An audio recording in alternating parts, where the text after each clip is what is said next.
Yeah.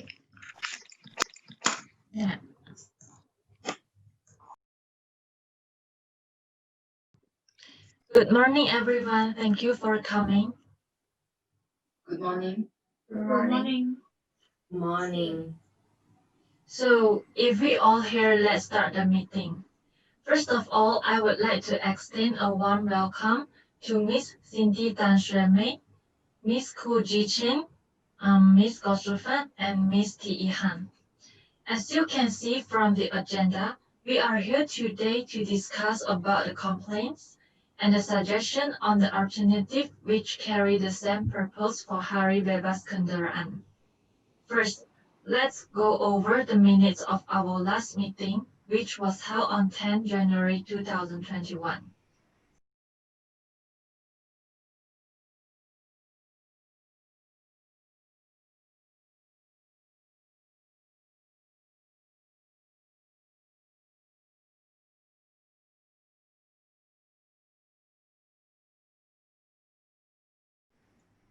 Five people attended and there was no absentee.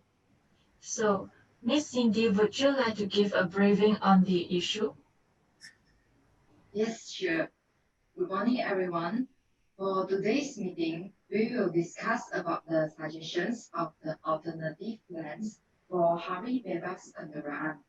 During the previous meeting, we already discussed about the complaints raised by students in UMT, such as inconvenience for students, public security concern, as well as students' physical fitness condition. I believe that everyone has received the minute of the first meeting in respective mailbox. Without further ado, let's carry on the discussion. Okay, referring to the minutes at third item. It says here the Hari Bebas Kendaraan caused a lot of inconvenience for the students who live outside the UMT hostel.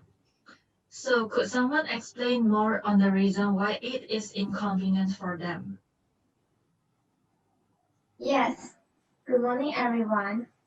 So the first complaint is about the inconvenience of the students. Some students stay outside of the hostel as well as at their rental house.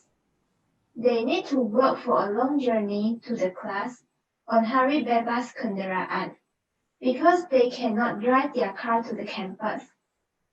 This is very take time and waste their time. Especially they could use this working time wisely to study, do the revision, or having breakfast. But because of they need to spend more time for their journey to the class, so they couldn't make it. There are also not all the students have their own bicycle, and not all of them know how to ride the bicycle. And another problem for this inconvenience is the weather. During raining day, students are difficult to walk to the campus. So they will book the Grab car or taxi. This will increase their living costs as they need to pay to the transportation fee each time. This is also such a burden to them. The second complaint are about the safety. The safety of the UMT student is strengthened. They have a greater chance that could be unsupervised and they are more vulnerable to danger from the traffic and strangers. For an example, the students who live in the remote areas are likely to be a target by the predator, and it will threaten to their life. Also, the people will scramble when using the traffic lights, and this might be increase the injured. So the another complaint that I collect from the majority students are the tiredness and fatigueness after the long working journey from the rental house to the campus area. Based on the data collected, majority students are living in the rental house next to the UMT campus, and it is not cost effective if they took a ride to the school, so they are more prefer to walk to the class than taking a ride. Students that have a long walk to school may easily get tired when they enter the class, and this can affect their performance in the classroom and making them too difficult to concentrate to their lecture. especially for the students carrying laptop or heavy backpacks, which will increase the burden and more tired of the students. So now we have three major complaints from students, which mostly are inconvenience, safety, and fatigue. Okay, let's move on to the next item on the agenda. In order to solve the problems, a task was assigned to all of you in the last meeting to come out with some new solutions. So could someone please propose on the alternatives?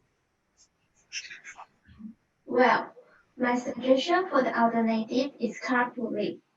Through this method, UNT can reserve the best parking spots for the carpool vehicles. This is not just can solve the problems that we face currently, which is not enough parking available, and also less than 50% of car from non-car free day. The more important is this carry the same objective as hari bebas kendaraan. This alternative also can solve the problems faced by the students as I mentioned before. I agree entirely with you, Miss Koo. It will be clarify the problems met by the student when they walk to class. As an example, the students are facing the problem of changeable weather. They could not predict the weather and this will lead them to exposed in the rainy day and also in the hot weather. Besides that, it will also protect the safety of them due to the decrease of the car. Yes, I also exactly agree the opinion that carpooling is a good method that can decrease the number of vehicles entering the campus. Besides that, I also want to suggest another alternative that also can decrease the number of vehicles entering campus, which is by providing transportation in the UMT campus area. For example, UMT owns some buses that are only used in certain days. So the buses can be used to provide a ride for the students from a building to another. To increase the effectiveness and convenience, the time and route can be fixed in the timetable, and students will get to know when will the bus reach the stations and manage their time to catch up the bus to their classes. Besides that, the free mode of transportation can be introduced to the students, which will enable them to wisely use the bus instead of driving to school. Yes, I think both of the ideas are very good. Both plans suggested by Ms. Koo and Ms. Go are very practicable. Carpool and shuttle bus can reduce the number of motor vehicles driving in the campus. Reduced motor vehicles also prevent some of the outsiders to drive in campus as they like. Actually, students will feel more secure and comfortable too. If everyone agree with these two plans, why do we consider to take both of the alternatives? They can work simultaneously to increase the effectiveness of the project's main objectives. Yes, I think you are right. I agree with that and your view is very clear. This might also give the benefits to the university. They can have another side income because students need to pay for the trip. This is also cheaper than driving their own car. Hmm, I'm sorry, but I have to disagree with you.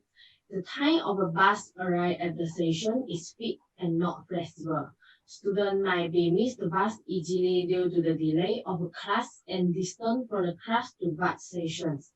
In addition to this, due to the pandemic of COVID-19, people need to keep a distance of 1 meter. It will decrease the number of the students on the bus and also increase the air pollution due to the increased number of bus round trips. I don't really agree with Miss Lee but Miss Koo. This is because by this way, students can actually learn how to arrange their schedule by smart management. This also can make themselves to be more disciplined on their schoolwork or even their private time. Okay, are there any further points anyone would like to raise?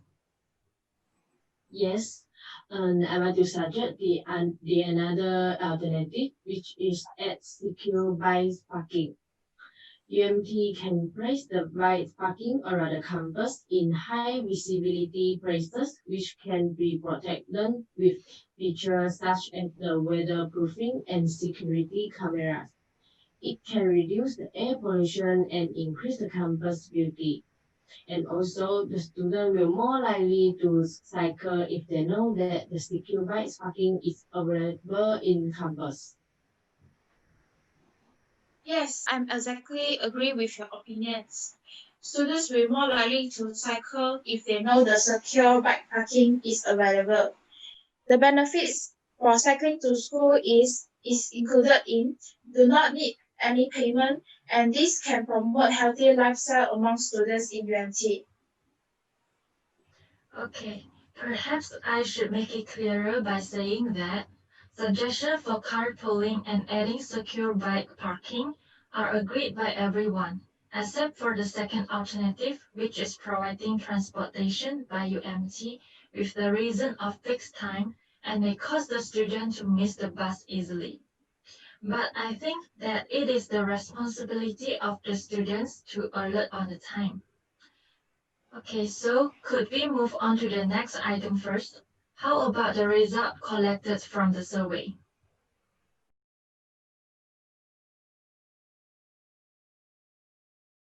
Yes, 450 students were participated in this survey. 36%, which is 162 students selected in inconvenience, 32.2%, which is 145 students selected in safety, 28.9%, which is 130 students selected in practice, and the others 13 students, which is 2.9% of them selected in the part of the conference. In addition to this, we have also conducted the survey in the part of alternative from the same 450 UMT students. 26.7%, which is 120 students selected in the carpooling, 55.6%, which is 250 students selected in provide transportation by UMT, while 17.7%, which is 80 students were selected in add secure bike parking. And through this survey, we know that students from UMT agree with this project. Alright, excuse me for interrupting. The time is up to end this meeting. We shall discuss next time until further notice. Okay, to sum it up, from the 450 students participate in the survey, most of them were complaining that the hari bebas kendaraan is inconvenient for them, with the highest percentage and followed by the safety and fatigue issue. So, besides, among these students, most of them agree with the alternative of providing transportation by the UMT. So, based on the response from the students, all of the three alternatives are approved.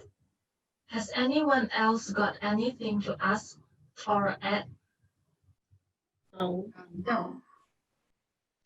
Okay, now I have a new task for everyone here to prepare a full report on the issue with the data analyzed and solution proposed just now by our next meeting.